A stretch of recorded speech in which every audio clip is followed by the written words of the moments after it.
अध्यक्ष महोदय, डवाली कालांवाली, क्योंकि जो प्रश्न मुख्य रूप से मैंने वैसे तो सिरसा जिले के लिए लगाया था, क्योंकि जो मेरे प्रभाव का क्षेत्र है, जहां मुझे जानकारी मिली, मगर धीरे धीरे देखते हुए पता चला कि पूरे हरियाणा में, जिस तरह मंत्री जी ने भी कहा कि हिसार में वैक्सीन लगाई गई है, तो पूरे हरियाणा में आज की तारीख में इसका अंबाला से लेके यहां तक या झज्जर से लेके पंचकुला तक इसका फैलाव आज की तारीख में है। और मेरा मुख्य रूप से ये आज ध्यान आकर्षण लगाने का मकसद भी ये था कि सरकार को कहीं ना कहीं जगाया जा सके, क्योंकि एक तरीके से जो किसान है, जो ग्रामीण क्षेत्र में आज जो रह रहा है, वो दोहरी मार झेल रहा है। समय समय पर हमने सदन में भी और आपने अखबार के माध्यम से व्यक्तिगत रूप से भी जाकर देखते रहते हैं कि प्राकृतिक आपदा के कारण हो या बीमारियों के कारण हो, पहले तो फसलें खराब हुई, और अब जो लोग डेयरी फार्मिंग करते हैं या पशुपालन करते हैं, तो उनके लिए भी एक तरीके की बहुत बड़ी समस्या आन खड़ी है। इसलिए मैंने कहा कि सही मायने में सरकार को जागरूक करने में, सरकार को जगाने का काम करें इस कॉल अटेंशन मोशन के माध्यम से। अब पहला जो मैं मानता हूं बड़ा प्रश्न हमारे सामने खड़ा होता है कि पंजाब के अंदर जून के महीने में तकरीबन 400 गौवंश LSD के माध्यम के कारण, लंपी स्किन डिजीज के कारण उनकी मृत्यु होगी जून के महीने में 2022 में। और जो जांच में निकल कर आया, जो सबसे ज्यादा प्रभावित क्षेत्र था, उसमें मुक्तसर, बठिंडा, ये आसपास का जो हमारे आसपास का क्षेत्र पड़ता है, वो था। उसी के साथ साथ पिछले कुछ हफ्तों में राजस्थान और गुजरात में तकरीबन 3000 गौवंश की मृत्यु हो गई इसी LSD के कारण। अब मैं सबसे पहला प्रश्न हमारे सामने जो खड़ा होता है वो ये है कि क्या सरकार को इसकी पूरी तरीके से जानकारी नहीं थी?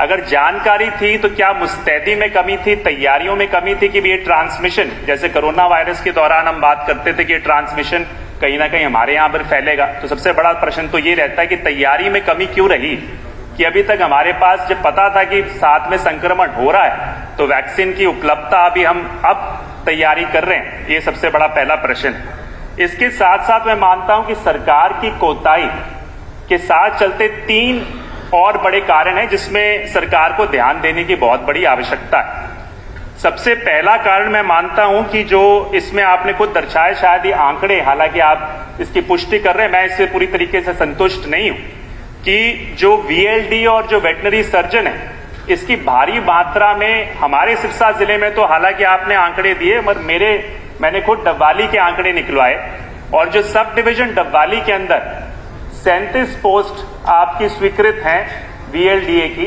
उसमें केवल और केवल 15 पोस्ट भरी हुई हैं और 22 रिक्त हैं आज की तारीख में। और जो वेटनरी सर्जन है उसकी 9 पोस्टें हैं, उनमें केवल 4 भरी हुई हैं, 5 रिक्त हैं।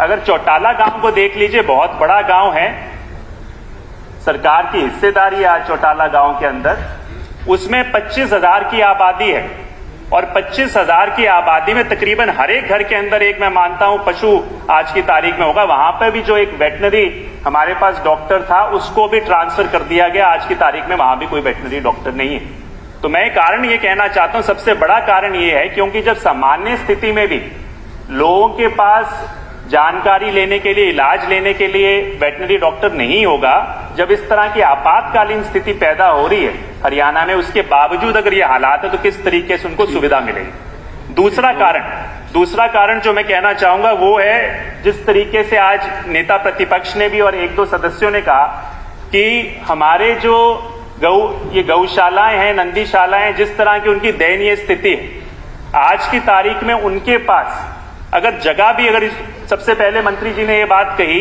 कि इनको आइसोलेट करने की जरूरत है, पर बहुत सारी गौशालाएं, नंदीशालाओं के पास इतनी जगह ही नहीं है पूरी तरीके से कि उनको आइसोलेट किया जा सके, उससे भी संक्रमण बढ़ रहा है। उसके साथ साथ उनके पास रिसोर्सेज नहीं है। तो मेरे पास टेलीफोन कॉल आया कि भाई साहब, हमारे पास तो दवाइयों का, हमारी जो गौशाला है ये तो आप लोगों के दान पुण्य पे चल जाती है, हमारे पास तो कोई दवाई लेने का संसाधन नहीं है, चारा लेने का संसाधन नहीं है, जैसा नेता प्रतिपक्ष ने बात कही कि 50 रुपए बढ़ाया जाए। तो ये सबसे बड़ी जरूरत है कि आज की तारीख में जितनी भी दवाइयां हैं इन गौशालाओं में, नंदीशालाओं में, डेयरी फार्म्स में, इनको निःशुल्क सरकार देने का भी काम करे। दूसरी और तीसरा एक बड़ा एक पेक्यूलियर सा पॉइंट है, शायद बहुत लोगों के, शायद सरकार के उनके ध्यान में भी अभी तक नहीं गया, पहले भी मैंने एक बार उठाया था, और ये संक्रमण का बहुत बड़ा कारण भी है।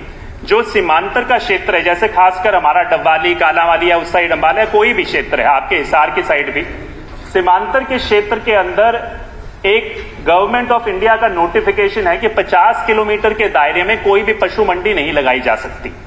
अब मेरे पूरी तरीके से मैं पुष्टि कर सकता हूं, पंजाब में किलियां वाली साइड पे पशु मंडी लगाई जाती है, और जो किसान मानते हैं कि ये पशु, ये गऊ हमारे लिए कारगर नहीं है, ये कामयाब नहीं है, उनको छोड़ दिया जाता है और वो फिर हमारे क्षेत्र में आता है। जो ये संक्रमण हुआ है, ये कहीं ना कहीं इसका सबसे बड़ा कारण ये भी है। तो क्या मंत्री जी भी पंजाब, राजस्थान, इन सब पे इनके साथ दबाव और इस कानून की पालना करवाने पर दबाव डालेंगे? बता तो दिया, एसपीडीसी को लिख दिया, अभी बताया तो है। ये बहुत पहले से चलता आ रहा है, ये मैंने सबसे पहले सदन में भी मांग लिखवाई थी। तो मैं आखिर में सिर्फ एक मिनट मंत्री जी वो बोल लेंगे, उसके बाद जवाब दे देना। आखिरी में यही मैं कहता हूँ, ये 3 मुख्य कारण बहुत ज्यादा जरूरी है। ठीक है, धन्यवाद। और इसके साथ साथ हो गया नहीं, एक बात, इसके साथ साथ जी बस 2-3 मैं छोटे छोटे सुझाव देना चाहूंगा। वैक्सीन आप बैठो, आप नहीं प्रश्न हो गया आपका, अब यूं नहीं, अब ये 8 मिनट आपको बोलते हुए इससे पहले जो चला था वो 1.5 घंटे चला है, मैं तो 2 मिनट की बात कर रहा हूँ और मेरे पास सिर्फ एक व्यक्ति ने बोला। क्या कोई प्रश्न है तो आप बताओ। प्रश्न की बात कर रहा हूं, मैंने 2 प्रश्न पूछे। दूसरा प्रश्न ये है कि कब तक इन चीजों की पूर्ति हो जाएगी, और इसके साथ सुझाव देना चाहूंगा छोटा सा। वैक्सीन की बात आपने कही, गोट पॉक्स की वैक्सीन जल्द से जल्द मुहैया कराए, और उसके साथ साथ ये एक वेक्टोरल वायरस भी है जो जिस तरीके से मॉस्किटोज के माध्यम से भी फैलता है, तो फॉगिंग, निःशुल्क फॉगिंग सभी नंदीशाला और गईशाला और डेयरी फार्म्स पे कराने का काम करें, और एक निःशुल्क टोल। ठीक है, धन्यवाद। ताकि सबको जानकारी, आपके पास डॉक्टर्स ने, शिषपाल जी के से आपको फायदा मिलेगा। धन्यवाद।